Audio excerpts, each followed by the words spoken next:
The transport ship shook as it approached the space station. Sergeant Tae-ho Kim looked out the small window at the massive structure floating in the darkness. Outpost Kepler 442 was bigger than he expected. Metal and glass stretched out in all directions, with docking bays that could hold dozens of ships. Blue lights marked the safe paths for incoming vessels, while red ones warned of restricted areas. This would be his home for the next 2 years. Tae-ho picked up his gear bag and walked toward the airlock. The bag was heavy with 15 years of military service packed inside. His old uniform patches told stories of battles on distant worlds. The Titan Rebellion medal clinked against his dog tags as he moved. He was 42 years old and had seen more combat than most soldiers would in 3 lifetimes. His black hair was starting to show gray at the temples, and his hands bore scars from fights he tried not to remember. The airlock opened with a hiss. The air inside the station smelled different than Earth air. It had a metallic taste, mixed with something else he could not name. The gravity felt slightly heavier than what he was used to. His boots made soft, clicking sounds on the polished floor as he walked toward the reception area. A young human officer waited for him. The man looked barely old enough to shave, let alone wear lieutenant bars. "Sergeant Kim, I am Lieutenant Dalsu. Park, welcome to Kepler 442. The lieutenant saluted, and Tae-ho returned it out of habit. "Thank you, sir. Ready for assignment." Tae-ho kept his voice neutral. He had learned long ago that first impressions mattered in new postings. Dalsu gestured for him to follow. "The base commander wants to brief you personally. This is the first joint operation between humans and the Galactic Alliance. We are making history here." They walked through corridors that seemed to go on forever. Through the windows, Tae-ho could see other parts of the station. Some sections looked familiar, built with human technology and design. Other parts looked alien, strange curved walls and surfaces that seemed to shift color as they moved. The lighting was different too, sometimes bright white like Earth, sometimes blue or green. "How many species are stationed here?" Tae-ho asked as they passed a group of tall, thin beings with crystalline skin. 3 alien species, plus humans. The Vectar look like big insects. The Helion are the crystal people you just saw. The Morden live in water most of the time but can work in air for a few hours. Each group has their own section of the station, but we share common areas for training and meals. They stopped at a door marked Command Center in 4 different languages. Dalsu pressed his hand against a scanner and the door slid open.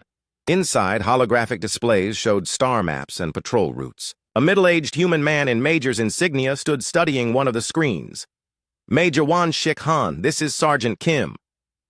Dalsu made the introduction and stepped back. The Major turned and looked Tae-ho up and down.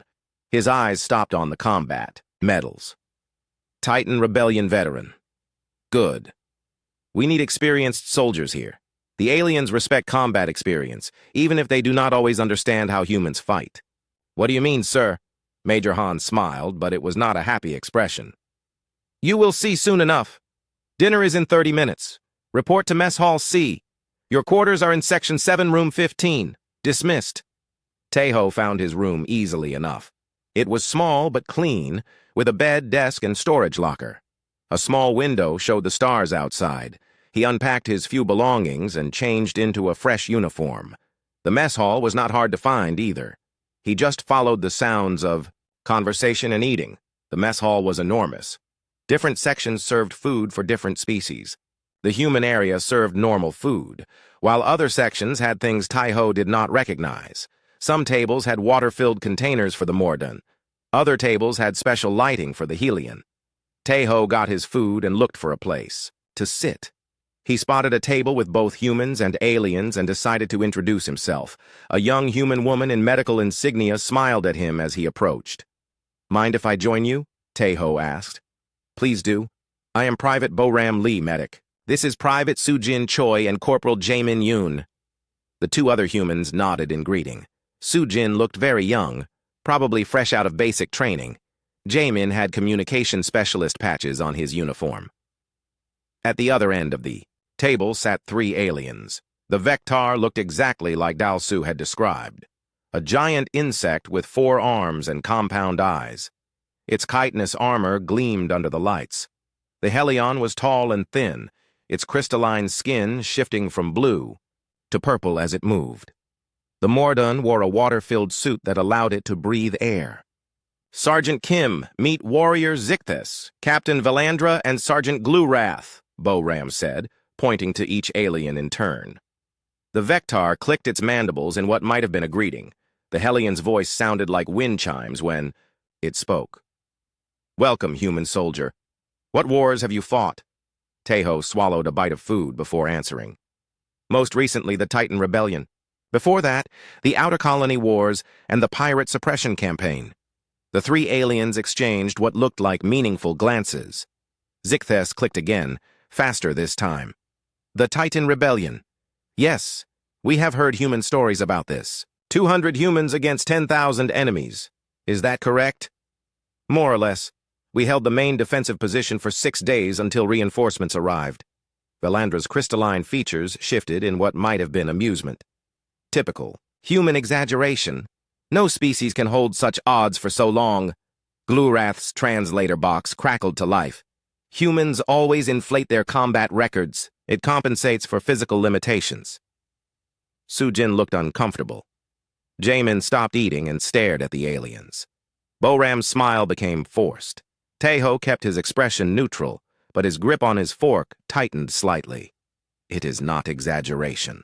The records are available for review," Teho said quietly. Zichthes clicked in what was definitely laughter now. "Records can be altered. Stories grow in the telling. Your species needs myths to feel important in the galaxy." "What about the Ghost Company operation?" Sujin asked, her voice small but determined. "They spent 3 months behind enemy lines with no support." Valandra's color shifted to a bright orange, which Teho guessed meant amusement or disbelief. 3 months? Impossible. No military unit can survive that long without supply lines. This is another human fairy tale.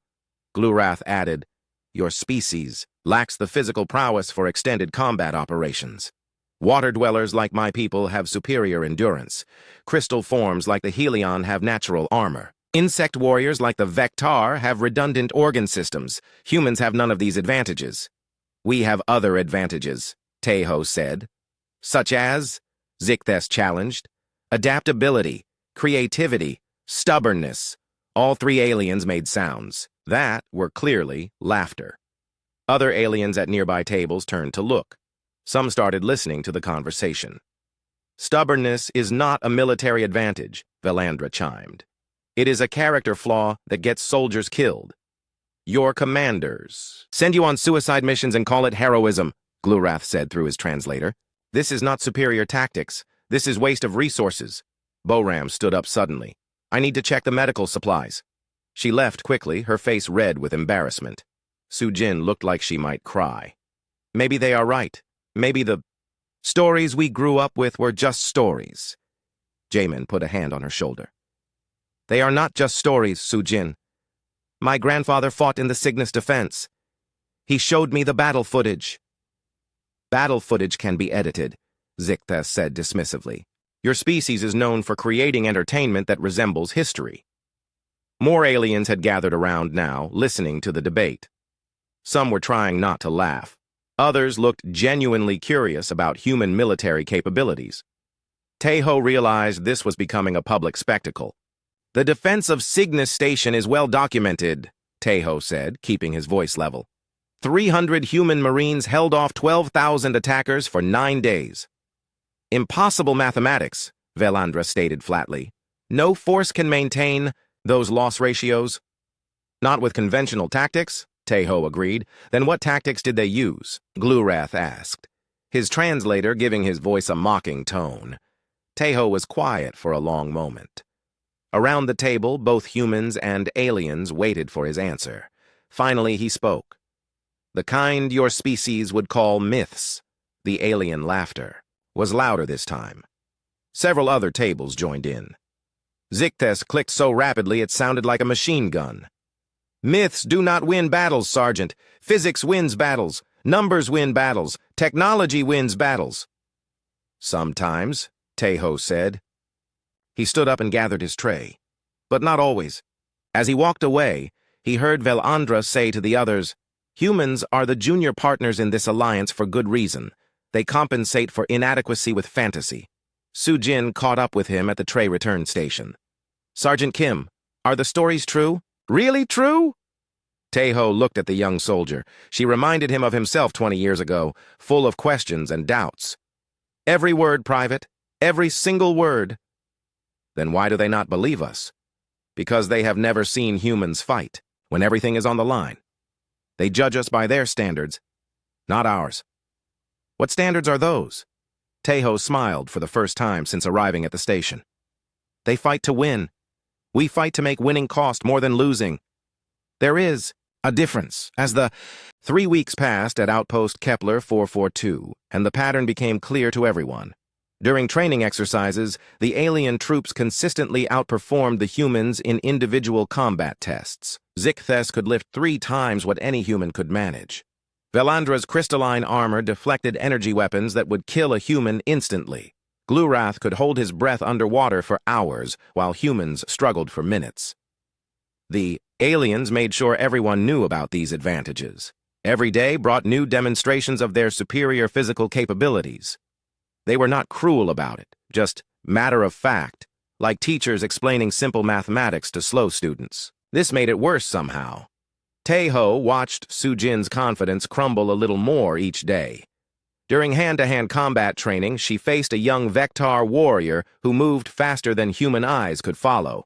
The insect being knocked her down 12 times in a row, each time offering helpful advice about how she might improve.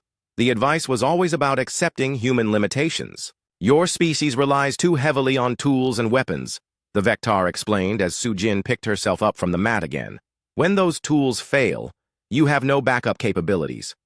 Boram did better in medical training, but even there the aliens had advantages. Helion medics could see inside injured bodies without instruments. Morden doctors understood fluid dynamics in ways that helped with surgery.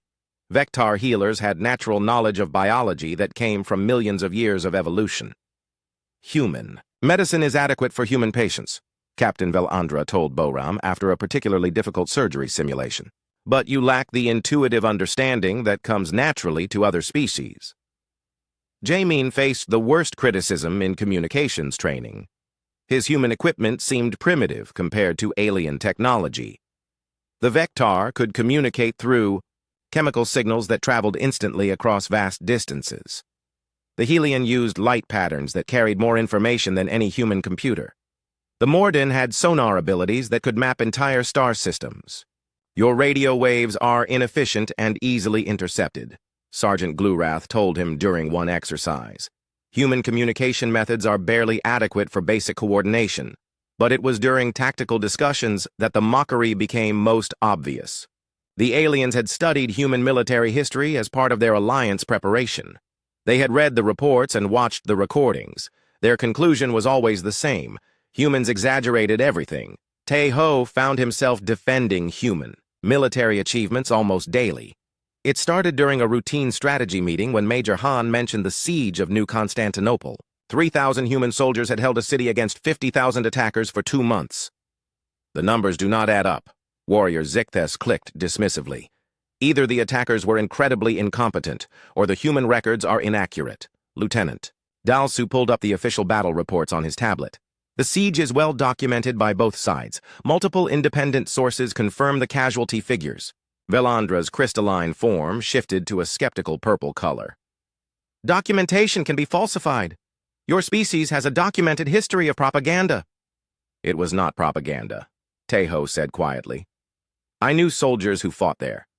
I saw their scars. Scars prove nothing except that fighting occurred, Glurath's translator buzzed.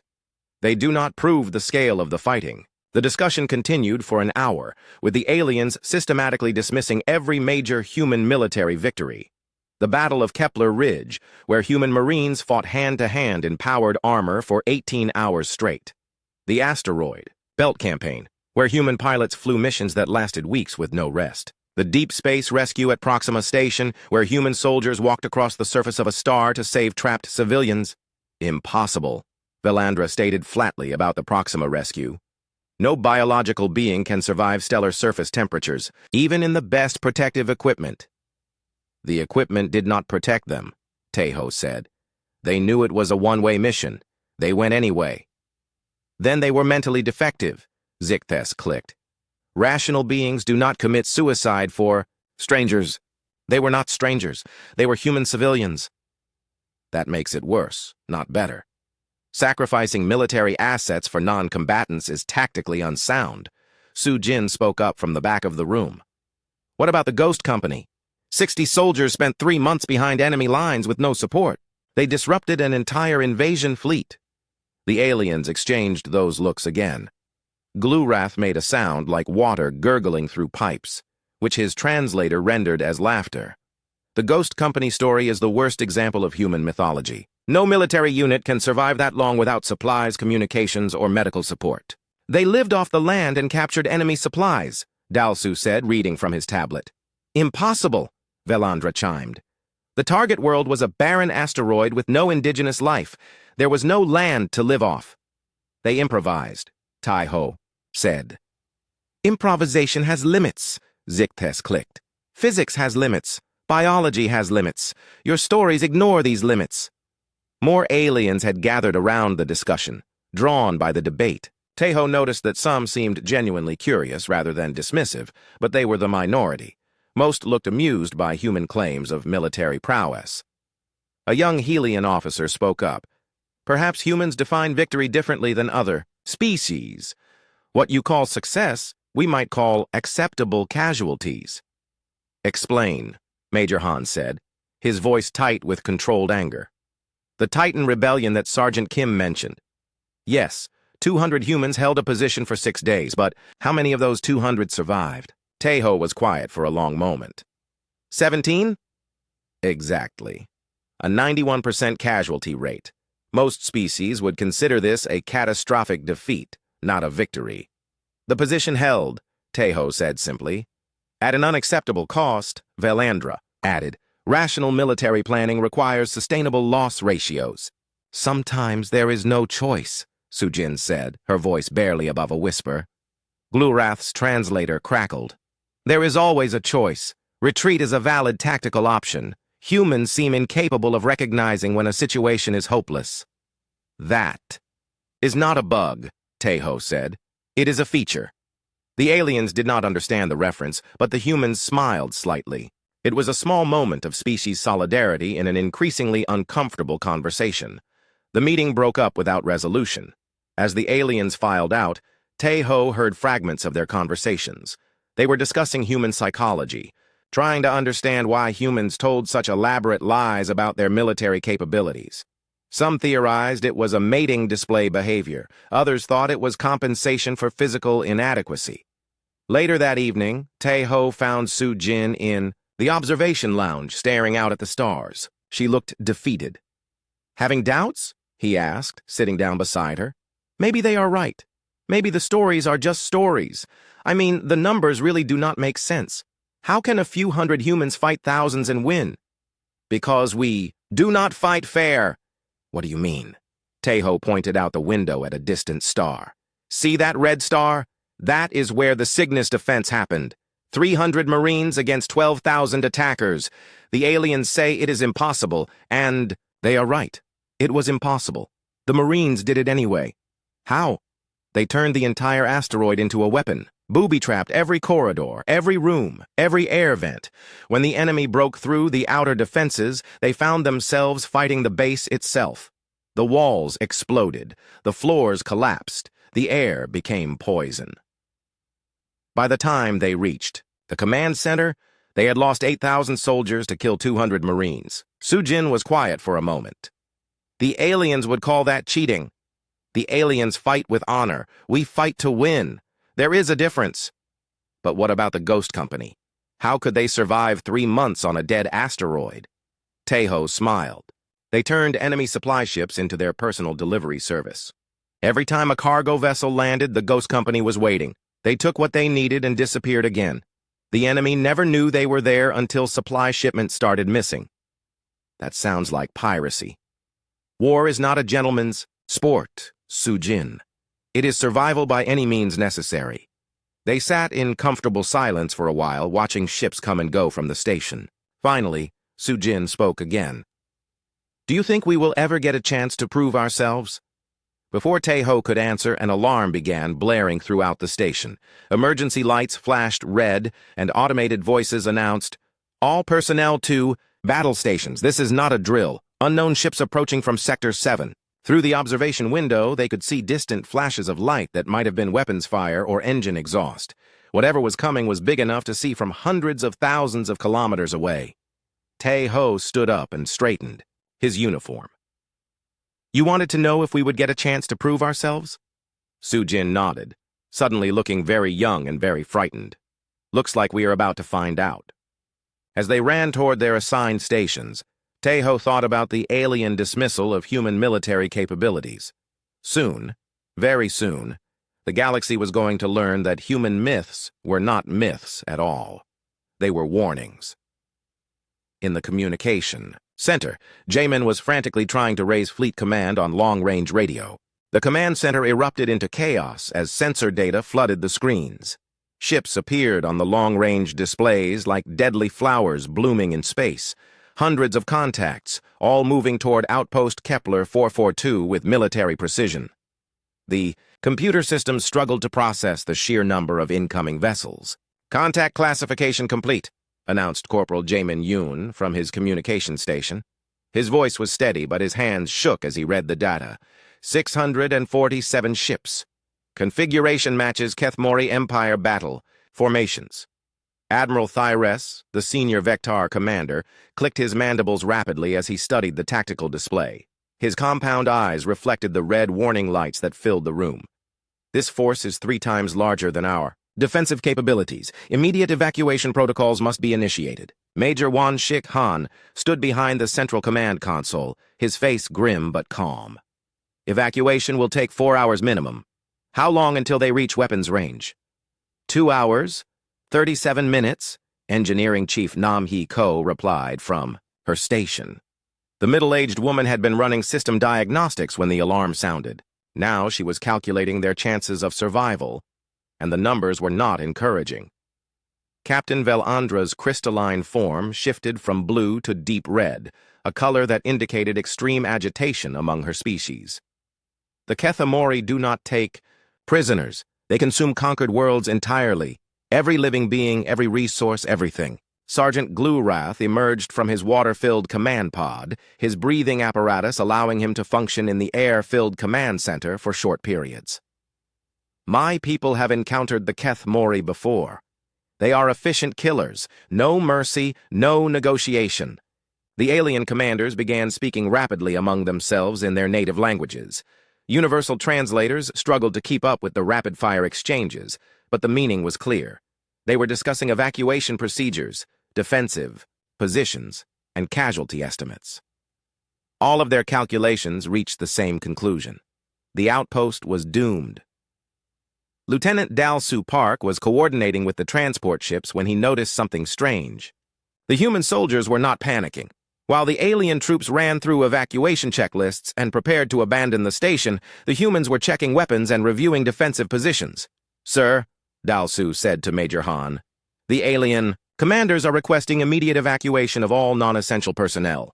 "Granted," Han replied. "All alien civilians and support staff are cleared for immediate departure." Admiral Thyres turned away from his tactical display. "All personnel includes human non-combatants as well. Standard protocol requires evacuation when facing overwhelming odds." "Human military personnel will remain," Han said simply. The command center fell silent except for the humming of computers and the distant sound of alarms. Every alien in the room stared at the Major as if he had spoken in an unknown language. "Clarification required." Zicthes clicked slowly. "Did you say human military personnel will remain to fight?" "Correct." "Against 647 enemy ships?" "Correct." Velandra's color shifted to bright orange, indicating confusion or disbelief. "The mathematics are impossible. Your 73 human soldiers cannot defeat such a force." "Probably not," Han agreed. Glurath made a sound like water draining from a bathtub. His translator rendered it as shocked silence before finally producing words. "Then why remain? Why not evacuate and live to fight another day?" Because someone needs to buy the evacuation time, Private Boram Lee said from her position at the medical station. The transport ships need 4 hours to load everyone safely. The enemy will be here in 2.5 hours. The gap must be covered, added Specialist Yunbi Jung from the Electronic Warfare Console. Standard procedure. The aliens looked at each other with expressions that ranged from confusion to what might have been pity. They had studied human psychology as part of their alliance training, but this behavior made no sense according to their understanding. Your species places no value on individual survival, Admiral Thyres observed. This explains much about your military mythology. Our species places high value on survival, Taeho said, entering the command center with Su Jin and several other human soldiers. That is why we fight impossible battles. Explain this contradiction, Velandra demanded. If we run every time, the odds are bad. Eventually there will be nowhere left to run, Sergeant Dong Hyun Lim said as he checked his demolition equipment. Better to make a stand here and now. Even if you cannot win, Glurath asked. Especially if we cannot win, Corporal Ye-Jin Bei replied, adjusting the scope on her sniper rifle. That is when winning costs the most. The first wave of Keth Mori. Ships appeared on short-range sensors 30 minutes ahead of schedule. Sleek black vessels with weapon ports that glowed like angry eyes. They moved with predatory grace, clearly confident in their overwhelming numerical advantage. Contact in 40 minutes, Jaemin announced.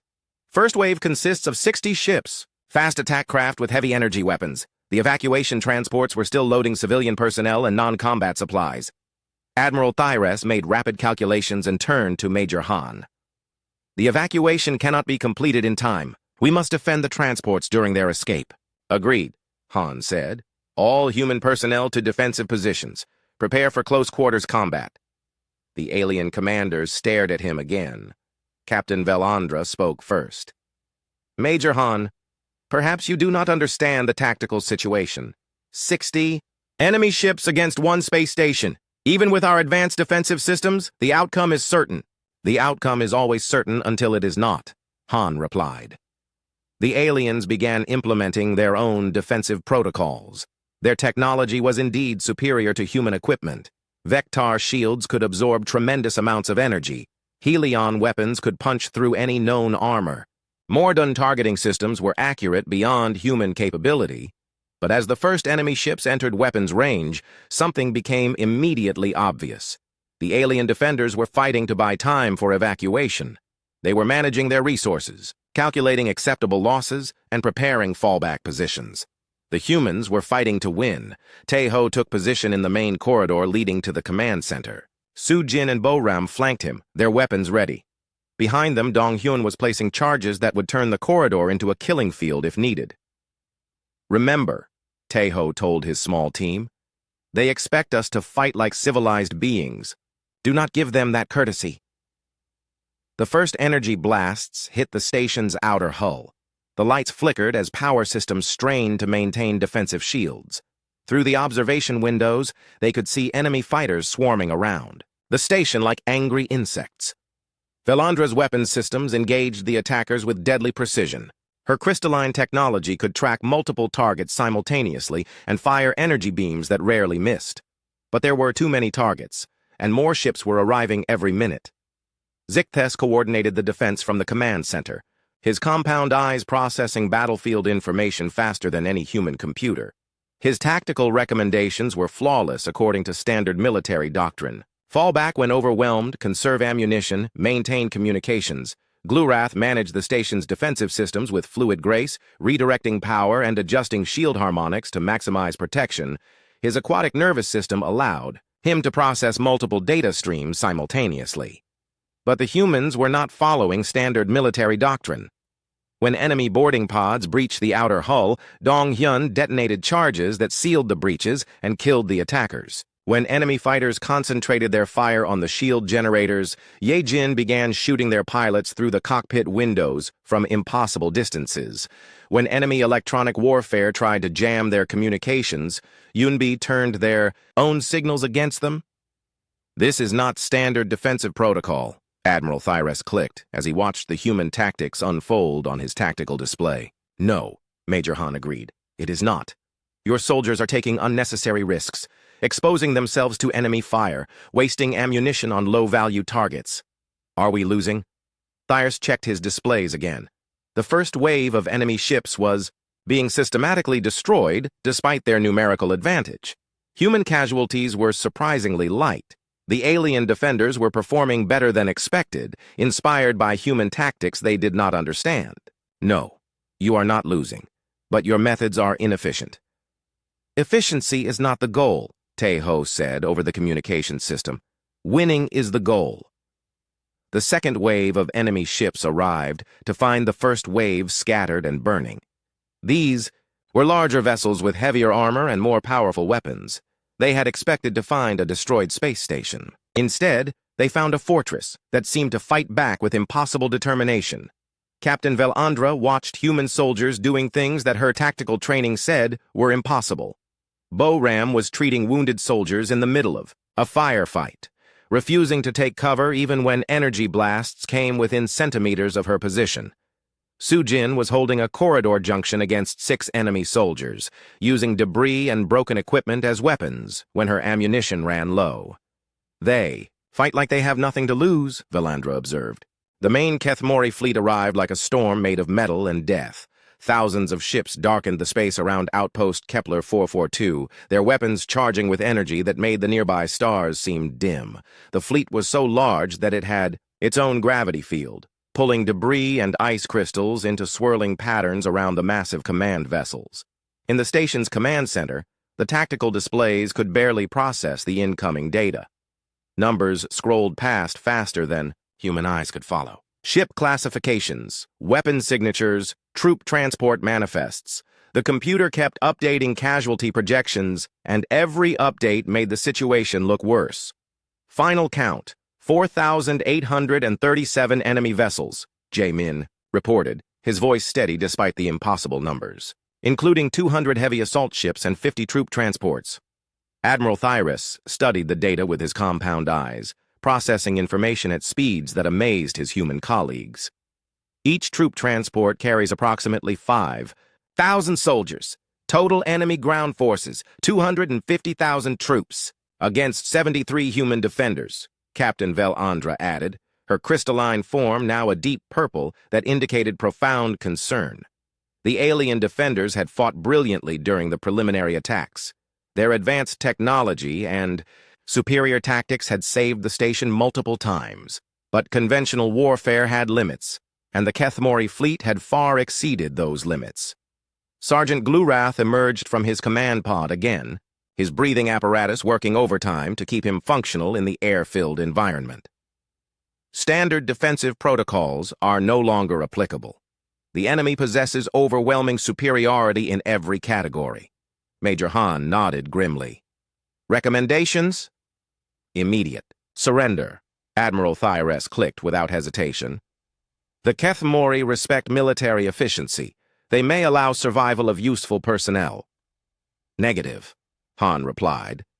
The alien commanders exchanged glances that spoke volumes. They had come to respect human determination during the earlier fighting, but this was beyond determination. This was madness. Tae-ho stepped forward from his position near the tactical display.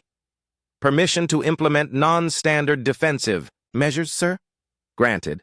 What do you have in mind? The Thermopylae Protocol. The humans in the command center smiled grimly. The aliens looked confused. Velandra's translator struggled with the historical reference before giving up entirely. Explanation required, Zichthes clicked. We turn the station into a weapon, Tae-ho said simply. Every corridor becomes a killing field. Every room becomes a trap. Every system becomes a booby trap. That is not a defensive strategy, Glurath protested. That is destruction of infrastructure. Infrastructure can be rebuilt, Sergeant Dong Hyun Lim said as he unpacked his demolition equipment. Dead defenders cannot.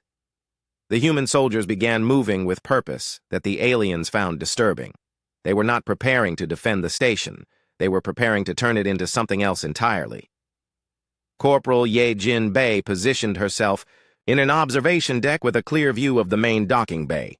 Her sniper rifle was modified with targeting systems that Yunbi had cobbled together from spare communication equipment. I can cover the primary approach routes, but only if they come through the main entrance. They will not use the main entrance, Private Bo-Ram Lee observed. They will breach the hull in multiple locations simultaneously, which is why we are going to encourage them to use the main entrance, Dong Hyun said, placing charges near the secondary airlocks.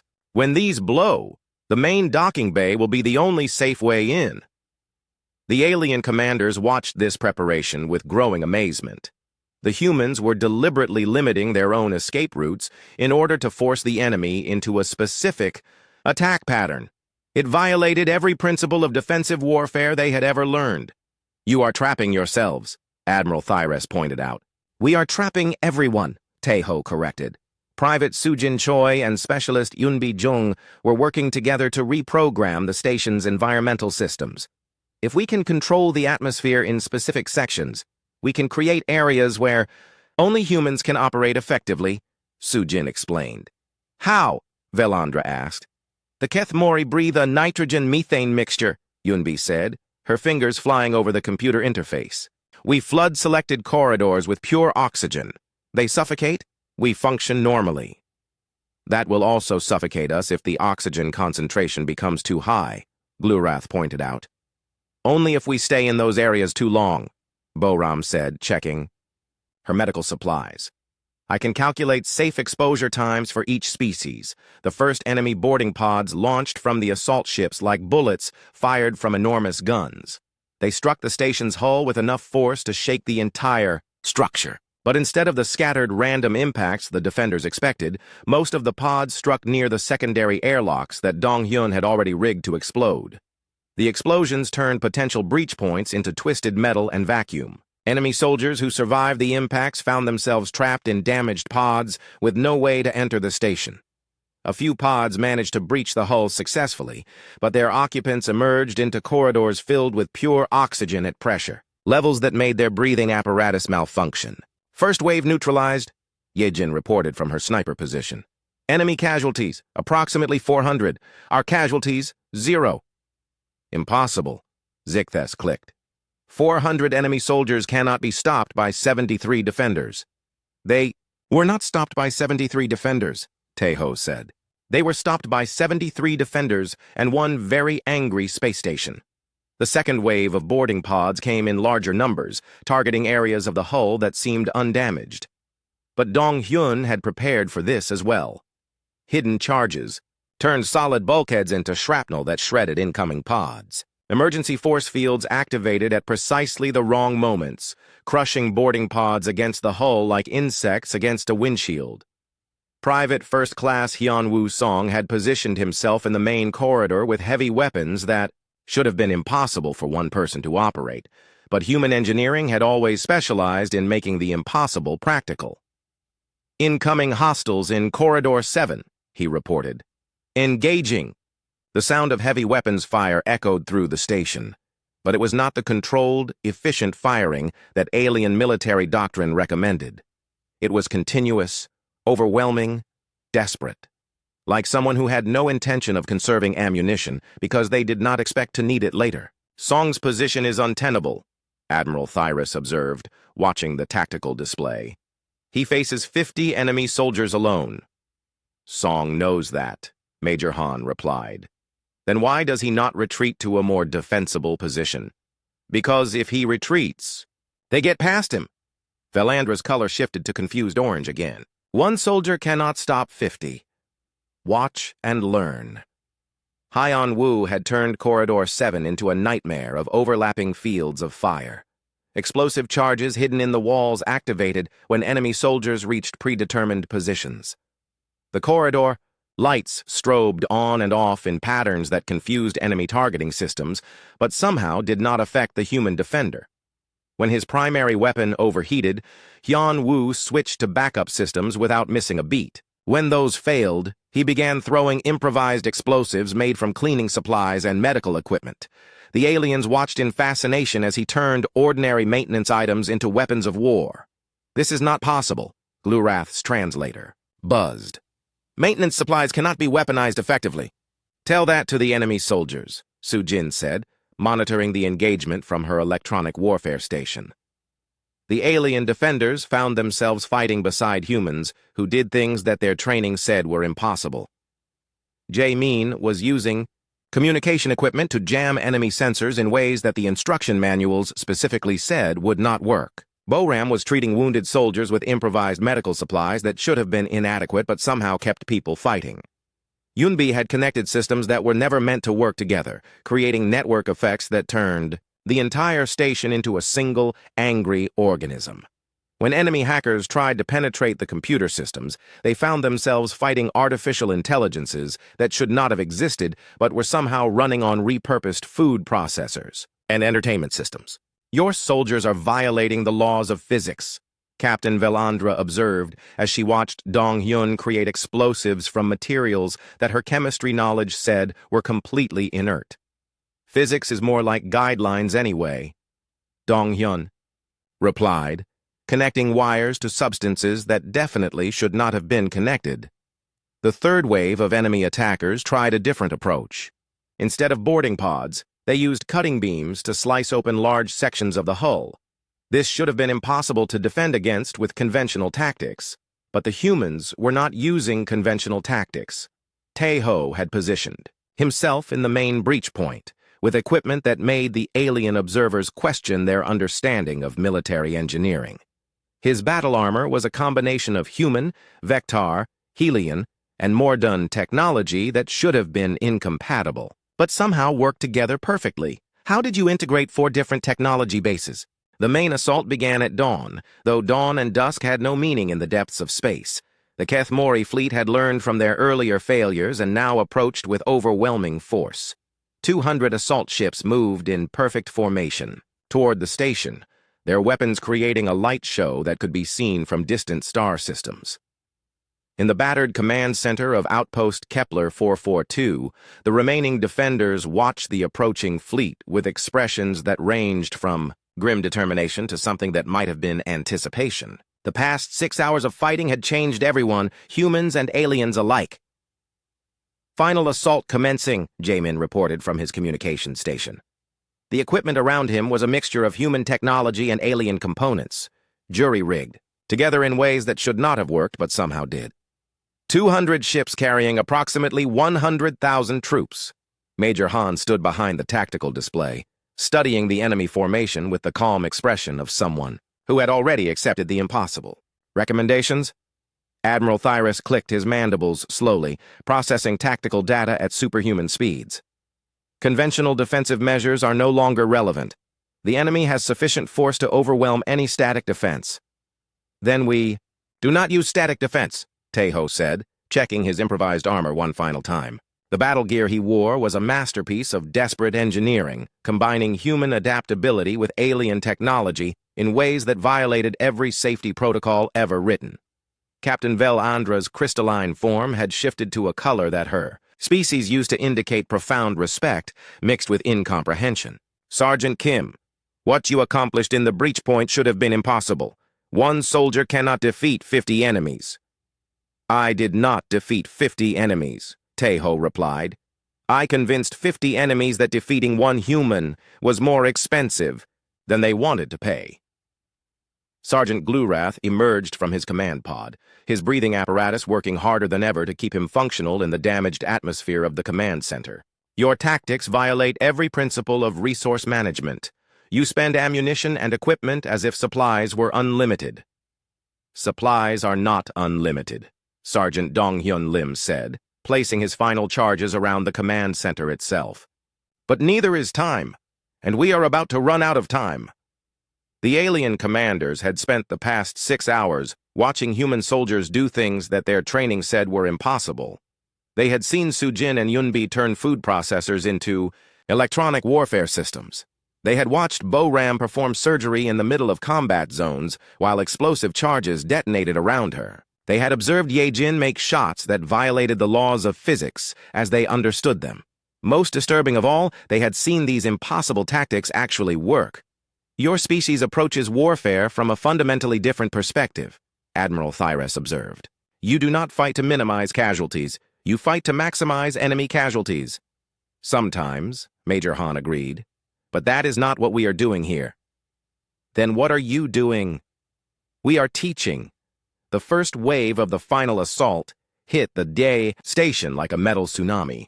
Boarding pods, cutting beams, and assault craft struck every surface simultaneously. The station shook under impacts that would have destroyed most structures, but Dong Hyun's modifications had turned the entire outpost into a single, massive weapon.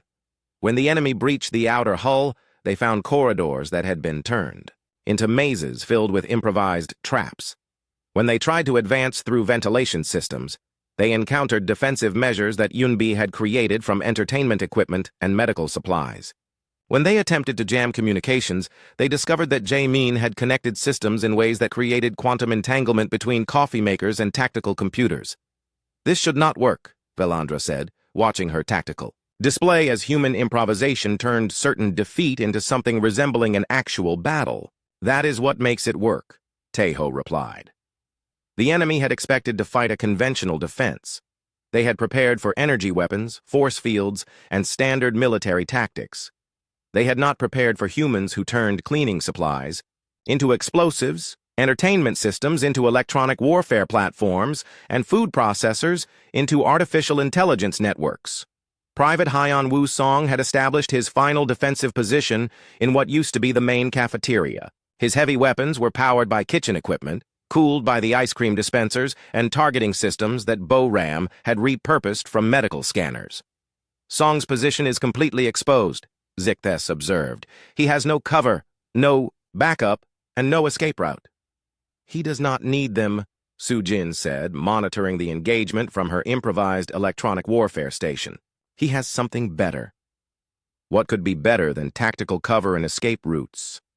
A really good reason to stay put. The enemy soldiers who reached the cafeteria found themselves facing one human who had turned an ordinary dining facility into a fortress that seemed to operate on malicious intelligence. Tables flipped over to provide cover exactly when needed. Kitchen equipment exploded with perfect timing to disrupt enemy formations. The lights strobed in patterns that confused enemy sensors, but somehow enhanced human targeting. When conventional ammunition ran out, Hyeon-woo began firing improvised projectiles made from dining utensils and food containers. The aliens watched in amazement as dinner plates became frisbees of death and soup ladles turned into improvised grenade launchers. He is fighting an entire company with kitchen equipment, Glurath's translator buzzed in tones of disbelief. And winning, Major Han added. The pattern repeated throughout the station. Every human defender had turned their assigned area into something that defied conventional military understanding. Corridors became weapons systems. Storage rooms became command centers. Maintenance areas became strategic positions that controlled entire sections of the battle. But the enemy kept coming. For every Kethmori soldier who fell, 10 more took his place. The mathematics of attrition were inescapable, even with human improvisation and determination. Taeho gathered the remaining defenders in the command center for what everyone knew would be the final engagement. Humans and aliens stood together. Their equipment a mixture of standard military gear and improvised weapons that looked like they had been assembled by very determined children. They will be here in 10 minutes, Jae-min reported. Estimated enemy strength, 15,000 troops. Estimated friendly strength, 17 soldiers, Admiral Thyrus added. Acceptable odds, Taeho said. Every alien in the command center stared at him. Velandra's color shifted through several spectrums before settling on a hue that indicated complete cognitive disconnect. Sergeant Kim, she said carefully, perhaps your translator is malfunctioning. 17 defenders cannot engage 15,000 attackers. You are right, Taeho agreed. 17 defenders cannot engage 15,000 attackers using conventional tactics. Then what tactics will you use? The Leonidas maneuver. The humans smiled grimly. The aliens looked terrified. Explanation required. Zicthes clicked urgently. We go to them, Dong-hyun said, shouldering his improvised weapon system.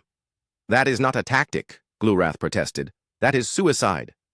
Sometimes they are the same thing, Bo-ram said, checking her medical supplies one final time. What happened next would be studied by military historians for centuries. 17 defenders, human and alien, launched a direct assault on 15,000 enemy troops. They moved through the station like a force of nature, using equipment that should not have worked, tactics that should not have succeeded, and determination that should not have been sustainable. Tae-ho led the charge with weapons that combined human engineering, vector durability, helion energy technology, and more Dune precision targeting. Behind him, Sujin and Yunbi had created a mobile electronic warfare platform from shopping cart wheels and communication equipment. Ye-jin provided cover fire with a sniper rifle that had been modified so many times it was more improvisation than original equipment. Her shots found targets that her scope said were impossible to hit, threading between friendly forces and striking enemies who thought they were completely protected. The alien defenders found themselves fighting beside humans who treated impossible odds as routine challenges. When conventional weapons failed, the humans switched to improvised equipment without missing a beat. When standard tactics proved inadequate, they invented new ones on the spot. Admiral Thyrus, fighting with his natural vector weapons enhanced by human modifications, realized something that changed his understanding of warfare forever. The humans were not fighting to win. They were fighting to make victory cost more than the enemy was willing to pay. Captain Velandra, her crystalline armor glowing with energy patterns she had learned from human electronic warfare techniques, understood why human military legends had seemed so impossible to believe. They were not descriptions of what humans could do under normal circumstances. They were descriptions of what humans would do when normal circumstances ceased to exist. Sergeant Glue Wrath, his aquatic combat systems enhanced with human improvisation and creativity, discovered that human tactics were not violations of military logic. They were applications of a different kind of logic entirely,